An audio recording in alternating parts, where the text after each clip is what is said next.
پنجاب والوں کی عادت یہ ہے کہ یہ انتظار کرتے ہیں کہ پہلے کوئی سوال کریں، جب کوئی ایک سوال کر لیں پھر تو یہ چوپی نہیں ہوتے، پھر تو ایسے لائن لگ جاتی ہے۔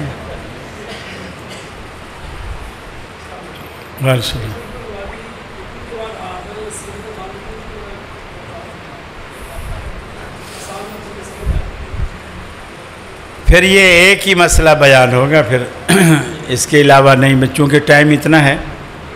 دیکھیے، واضح نص نہ ہاتھ چھوڑنے والوں کے پاس ہے اور نہ ہاتھ باندھنے والوں کے پاس ہے، جس میں حدیث میں یہ صراحت ہو کہ اللہ کے رسول رکوع کے بعد سمع اللہ لمن حمدہ کہا، پھر آپ ہاتھ باندھ کے کھڑے ہو گئے، نہ یہ صراحت ہے اور نہ یہ کہ آپ نے ہاتھ چھوڑ کے کھڑے ہو گئے، نہ یہ صراحت۔ نص قطعی سے نہ چھوڑنا ثابت ہے نہ باندھنا، نہ وضع ثابت ہے نہ ارسال۔ پھر یہ استنباط ہیں دونوں طرف۔ وہ استنباط یہ ہیں، سنن نسائی کی ایک روایت ہے، مسند احمد میں بھی ہے، کہ رسول اللہ صلی اللہ علیہ وسلم کے بارے میں آتا ہے اذا قام فی الصلاۃ، اللہ کے رسول نماز میں جب بھی کھڑے ہوتے تھے، جب بھی کھڑے، یہ لفظی جنگ ہے۔ اذا قام فی الصلاۃ، اللہ کے رسول جب بھی نماز میں کھڑے ہوتے تھے، وضع یدہ الیمنی علی یدہ الیسری، آپ جب بھی نماز میں کھڑے ہوتے تھے تو دایاں ہاتھ بائیں کے اوپر رکھ لیتے تھے۔ اب اس کا مطلب یہ ہوا کہ نماز میں جب بھی کھڑے ہوتے تھے ہاتھ باندھ لیتے تھے، یہ باندھنے والوں کا استدلال ہے۔ جب بھی کھڑے ہوتے، وہ کہتے ہیں رکوع کے بعد بھی چونکہ کھڑا ہوا ہے تو لہٰذا رکوع کے بعد بھی ہاتھ دایاں بائیں کے اوپر رکھے گا یعنی باندھے گا۔ اور دوسری روایت یہ کہ جی اللہ کے رسول جب رکوع کے بعد کھڑے ہوتے تو ہر ہڈی اپنے اصلی مقام پر آ جاتی تھی، ہر ہڈی اپنے اصلی مقام پر آ جاتی تھی۔ اب وہ کہتے ہیں کہ اصلی مقام کیا ہے؟ جو نماز کی حالت میں قیام میں تھا، یہ اس کا اصلی مقام ہے، اور قیام کے رکوع کے بعد بھی اسی طرح ہاتھ آ جائے گا۔ جو چھوڑتے ہیں وہ یہ کہتے ہیں اگر تم لفظوں سے کھیلو گے تو پھر ہمیں بھی اجازت دو لفظوں سے کھیلنے کی۔ حدیث میں آتا ہے کہ اللہ کے رسول اذا جالس فی الصلاۃ، اللہ کے حبیب جب بھی نماز میں بیٹھتے تھے، اس میں ہے جب بھی کھڑے ہوتے تھے تو دایاں ہاتھ بائیں کے اوپر رکھ لیتے تھے۔ اب اس میں ہے جب بیٹھتے تھے، اذا جالس یا اذا قعد فی الصلاۃ وضع یدہ الیمنی علی فخذہ الیمنی وضع یدہ الیسری علی فخذہ الیسری۔ اللہ کے رسول جب بھی نماز میں بیٹھتے تھے دایاں ہاتھ دائیں گھٹنے پر اور بایاں ہاتھ بائیں گھٹنے پر، جب بھی بیٹھتے تھے۔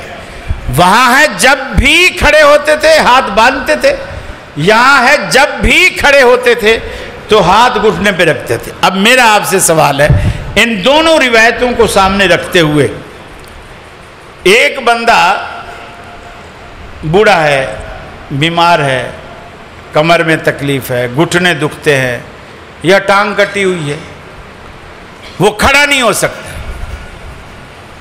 کھڑا نہیں ہو سکتا، وہ بیٹھ کے نماز پڑھ رہا ہے۔ اب مجھے بتائیے ان دونوں حدیثوں کو سامنے رکھتے ہوئے، کھڑا نہیں ہوا، بیٹھا ہے، اب وہ ہاتھ کہاں رکھے گا؟ جی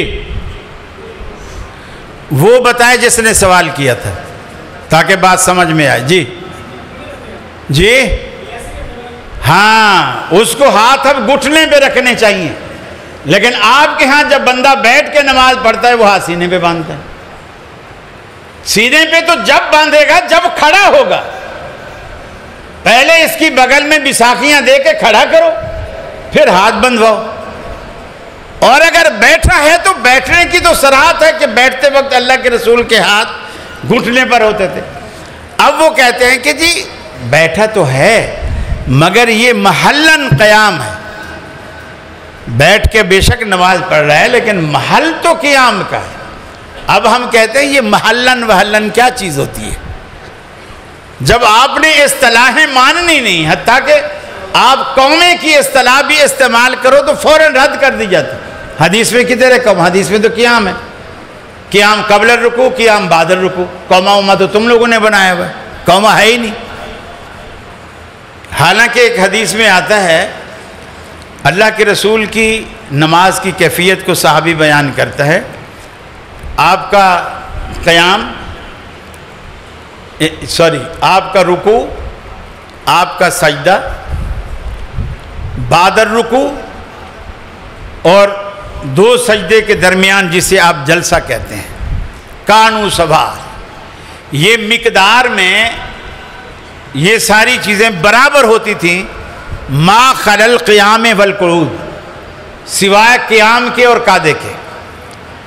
قیام بعد الرکوع کو بعد الرکوع کہا، لیکن مطلق قیام کہا جو رکوع سے پہلے. جو مطلق قیام کیا اس کے لیے نہ قبل الرکوع کہا نہ بعد الرکوع کہا. مطلق قیام کا یہ اصطلاح ہے حدیث کی. جب مطلق قیام کا لفظ استعمال کیا تو اسے قبل الرکوع پر محمول کیا کہ آپ کا رکوع، آپ کا سجدہ، سجدوں کے درمیان کا گیپ اور رکوع کے بعد والی کیفیت یہ مقدار میں برابر ہوتی تھی ما خلل قیام والقعود، سوائے قیام کے اور اتحیات کے. یعنی قیام اور اتحیات دو چیزیں بڑی ہوتی تھی، باقی ساری چیزیں برابر ہوتی تھی. تو حدیث نے بھی استعمال کیا، لہٰذا یہ نص موجود نہیں ہے دونوں طرف، استنباط ہے اور وہ دونوں طرف ہے. اور ہڈی کا جو اپنا مقام ہے وہ ہوتا ہے کہ جب آپ اسے چھوڑ دیں. یہ شہد پکڑنے والے جو ہوتے ہیں نا، جو شہد ڈھونڈتے ہیں، یہ کہیں پانی والی جگہ پر شہد کی مکھیاں آئی ہوئی ہوتی ہیں، ایک مکھی پکڑ لیتے ہیں، اس کو لال یا کوئی بھی ایسا دھاگا جو نظر آئے اس کی کمر میں تھوڑا سا پر ہٹا کے کمر میں دھاگا باندھ دیتے ہیں اور پھر اس کو چھوڑ دیتے ہیں. وہ دھاگا تو پیچھے لٹکا رہتا ہے، وہ دیکھتے رہتے ہیں یہ کہاں، سیدھا چھتے میں جاتی ہے. ان کو پتہ چل جاتا ہے کہ اچھا شہد یہاں بیٹھی ہوئی. تو ہڈی کو چھوڑ دو، پھر دیکھو یہ کہاں جاتی ہے، وہ اس کا اصل مقام. آپ جب ہاتھ کو چھوڑیں گے تو ہاتھ سینے پہ آئیں گے یا نیچے لٹکیں گے؟ نیچے لٹکیں گے. یہ اس کا اصل محل ہے، یہ اصل محل ہے اس کا جب آپ چھوڑیں گے. اچھا، ہم اس بحث کو بھی چھوڑ دیتے ہیں کہ جی حدیث میں نہ باندھنے کا ہے نہ چھوڑنے کا ہے، ہم کیا کریں؟ اگر یہ جو پہلا قیام ہے، جو پہلا قیام ہے جس میں ہم فاتحہ پڑھتے ہیں، اگر اس کے لیے بھی حدیث میں نہ ہوتا کہ اللہ کے رسول نے ہاتھ باندھے یا اللہ کے رسول نے چھوڑے، دونوں چیزیں نہ ہوتی، نہ باندھنا ہوتا نہ چھوڑنا ہوتا، ایمانداری سے بتائیے ہم کیا کرتے؟ ہم باندھتے یا چھوڑتے؟ جی، حدیث میں نہ باندھنا ہوتا نہ چھوڑنا ہوتا، ہم کیا کرتے؟ چھوڑتے. باندھنا عمل ہے، اس کے لیے دلیل چاہیے. چھوڑنا تو عمل ہے ہی نہیں. ہم نے تو ہاتھوں کو اپنی پوزیشن پہ لٹکا دیا. اب کوئی دلیل آئے گی تو اس پوزیشن سے ہٹا کر اس کو اس پوزیشن پہ لے جائیں گے جس کا تقاضا دلیل کر رہی ہے. تو تب بھی ہم چھوڑتے. تو جب رکوع کے بعد والی پہ بھی نہ چھوڑنے کی صراحت ہے نہ باندھنے کی ہے تو اب بھی تو چھوڑو نا. بہرحال میرا خیال ہے اتنی باتیں کافی ہیں. سمجھ آ گئی؟ جزاک اللہ. اذان کا ٹائم ہو گیا. ویسے بھی میں نے کہا تھا سوال اتنا لمبا تھا کہ میں نے کہا تھا بھی ایک ہی جواب چلے گا. جی، اور پہلے 3 منٹ آپ نے ویسے ضائع کیے. میں پوچھتا رہا کچھ سوال ہے، کوئی نہیں بولا.